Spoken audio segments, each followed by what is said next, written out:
What's going on, guys? I'm Tommy, and I'm coming at you with an action figure review. Today, I'm going to be reviewing Hasbro The Black Series Neel at Attin from Skeleton Crew. Skeleton Crew comes out in just about a week and a half, maybe 2 weeks here as of the release of this review, and I'm actually getting a little bit excited for this show. You know, I'm being cautiously optimistic because the trailers have kind of pulled me in a little bit. You know, the TV spots, the round table, they've kind of pulled me in a little bit, so hopefully the show doesn't let me down. One of the more interesting characters in the show is Neel, the only alien character of our main cast of characters, and this guy in action figure form is in the first wave for the Skeleton Crew figures. This guy is a mainline release for the Black Series here in 2024. I picked up mine through a pre-order through a Big Bad toy store, which then dropped into my pile of loot, along with the rest of the figures from this wave, which I got to ship all together thanks to Big Bad's pile of loot feature.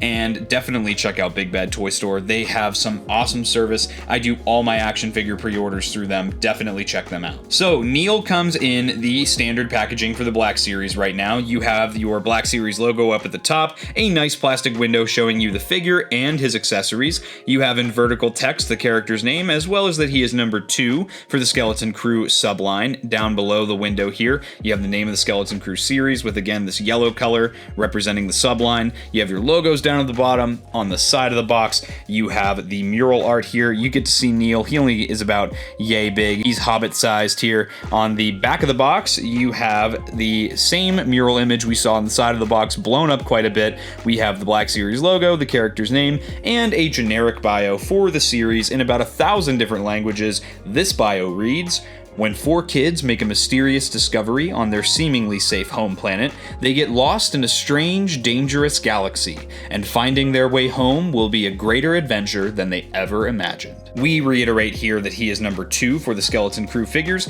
We have all your legalese down at the bottom. Please don't feed Neel to your babies, guys. On the side of the box, we have the Black Series logo. On the bottom, we've got some more legalese, and on the top, nothing. That about covers the packaging for this figure, so let's get him opened and we can check him out.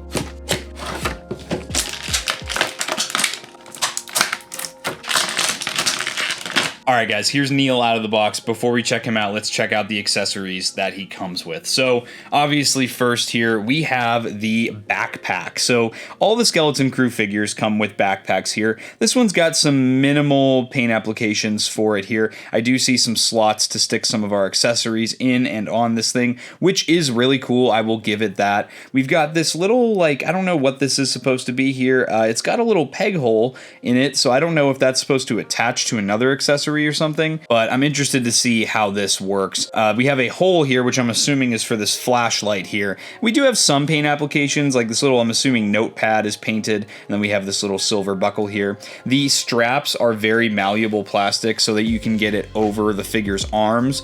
This one does not open. However, I know some of the other Skeleton Crew figures do have backpacks that open. A pretty plain accessory, but a good one nonetheless. The next accessory, as I mentioned before, is the flashlight. So all these guys have a different colored flashlight. It's jokingly among the community called the Trulies. This has some really nice orange sculpt work with some good paint applications of silver at the base here, at the kind of center area here, and then at the top here where the light would emit. It's got a little peg down at the bottom. I'm assuming there's a peg hole at the bottom of this little hole here in the backpack for you to attach this to, which is a nice option. They also painted on the buttons here, so you have 2 green ones that are kind of surrounding the 2 yellow buttons. Great that they went that far with the paint detail. Neel also has a little walkie-talkie here, so that's got some really nice paint work here. You'll see it's done in a basic gray sculpt with lots of paint applications like white. I see kind of like a brown color, some little gunmetal color. They've done a really good job. There is a peg hole here so you can attach this to Neel's belt, I think. And then of course we have, I'm guessing these are binoculars of some sort. Do these also attach to the belt? I think they do. That's kind of crazy that they have all these accessories that just attach to his belt like that. I love when action figures have that feature there. So these are binoculars. These have no paint apps whatsoever. But it's kind of cool that, again, they have the little holes in there for you to attach these to the figure instead of just leaving them in the box. Now, let's check out Neel here. So I don't don't know if this is, you know, something that everyone's having with their Neel figures. I don't know why my Neel's face looks carbonized. It is so shiny. I don't know if that's just from the photoreal printing that they did, but this guy's face is so sweaty and shiny. I love his hair that he's got going on here. This is a lot more hair than I thought he had from the shots in the trailers, but I'm here for it, honestly. You can see that the entire head has been painted, so the base sculpt underneath the head is actually this like flesh tone color, and then they did give all kinds of blue paint application. You'll see there's a little bit of a blotch on my figure. That's a little bit of a QC error, but we'll call it a birthmark in my case. Other than the shininess, the face is printed on very cleanly, and it looks really good. One thing about all the Skeleton Crew figures I have to give Hasbro props for is how much textured sculpt work is done on all the different clothing items here. All of these pieces of cloth, like the kind of almost like thermal shirt that he has on with the little bits of green paint application at the sleeves, and the overalls have different textures to them. This adds a lot to the figure without having to paint them up so much. And how could I not mention, this dude's got Timberlands on. This dude's got some Tims. These have some little photoreal kind of, these have some little dot matrix paint on them just to give them a little bit of wear on the tops of the boots there. But again, I think it's absolutely hilarious that this guy's got Timberlands on, and I am just for that, this guy's an awesome figure. Taking a look at the belt, you have plenty of paint applications as well. All these little doodads and gadgets that he's got on his belt have lots of different little paint applications here, and they look really, really good. Again, this figure was done very cleanly, and you can kind of see some of the spots for the accessories here, as well as the paint for the back straps of the overalls looks very, very clean. I don't want to like be as excited about this as I am, but this dude is fun. I'm really, so far, enjoying this little guy. Let's cover his articulation while we're here. So he does seem to have a single ball jointed neck, which you don't see too much in the Black series nowadays, but I can completely understand it with how much of a non-existent neck this little guy has. So with this, he can not really look down at all, but that makes sense because of the sculpted trunk. He can look up, which is great. Being a shorter character, you're going to want these guys to look up a lot. You can get not really any tilt out of this guy, but you can also have him look right and left, which is good. And again, I don't expect too much tilt out of a single ball joint at the neck. He does not have any butterfly joints. He does, however, have a hinge and swivel. The hinge is going to get you to about the 90-degree mark, and he can swivel those arms a full 360 degrees, though the ears will get slightly in the way if you're trying to raise his arms straight up here. He's got some very deep cut single jointed elbows, which are going to get you an elbow bend to that 90-degree mark, and there is a swivel at the top of the elbow there. He's got some hinge and swivels at the wrists, so the right wrist has that swivel with a vertical hinge there, and then he's got a horizontal hinge on that left hand there. He's got a ball joint at the waist, which is going to give you some really nice range of motion, which is also going to help with, like, if you want him to look down, he can really just kind of lean forward to help you do that. And then of course he's got the ball joints at the hips, which are of some really nice range of motion as well. They did omit the cut for the thigh swivel so that the new hip joints kind of replace that.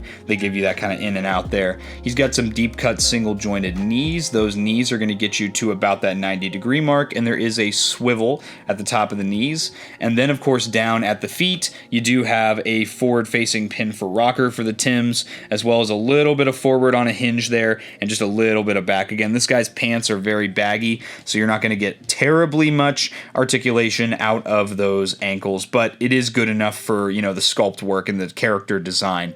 Overall, I'm always impressed when Hasbro can pack in this much articulation in such a small figure. This guy looks really fun. I'm really excited to get him with some of his accessories on. So I think I'm going to put the backpack on last. I kind of want to show off just how these go on here. So it looks like this walkie-talkie connects to the belt here on this little peg. It's very secure there. It passes the shake test. Let's try it out with the binoculars. Binoculars fit in there very nicely, and again, with friction, those hold in there very, very nicely. I'm interested to see, we'll check this out later on, if everything kind of fits with the backpack on as well. That would be awesome if it does. Again, with this show not being out yet, I don't really know what all these accessories do, so these might not actually be binoculars, but we're gonna treat them as such. They're definitely too small for his big eyes, but I mean, you can have him at least holding it in his hand. I don't know that I can really get it to pose so that he's looking through through them very well, but you can kind of do it a little bit. The fingers on these guys are very flexible, so you can really get those accessories into the hands very securely, but not having to worry about scratching the paint off of those. The walkie-talkie fits into the hand really, really nicely, so I am happy about that. This looks really, really good. While we're at it, we'll get that flashlight in hand here. That looks really nice. Getting Neel into a one-legged running pose was super easy. He's got such a nice center of gravity for how heavy and bulky his head is. I think they've done a really good job balancing that weight distribution so that you can still get him into some one-legged poses. And now let's get that backpack on. So all you got to do with that flashlight is just stick that into the backpack there. It looks really seamless once it's in the backpack, which is great. And usually what I do with the characters that want to put backpacks on is you're going to kind of want to put their arms behind them so you can get both straps on at the same time. This is probably, I will say, the easiest time I think I've ever had with a Black Series figure getting a backpack on. And you just want to kind of get those straps up and under those ears there so that he can wear the backpack very nicely. And it seems that the backpack kind of sits over this accessory on the back of the belt, but it's not knocking it off the belt, which is really nice. And here's Neel with his backpack on. He's ready for school, ready to go here. This looks great. And here's Neel with Pirate Captain Brutus getting stuck up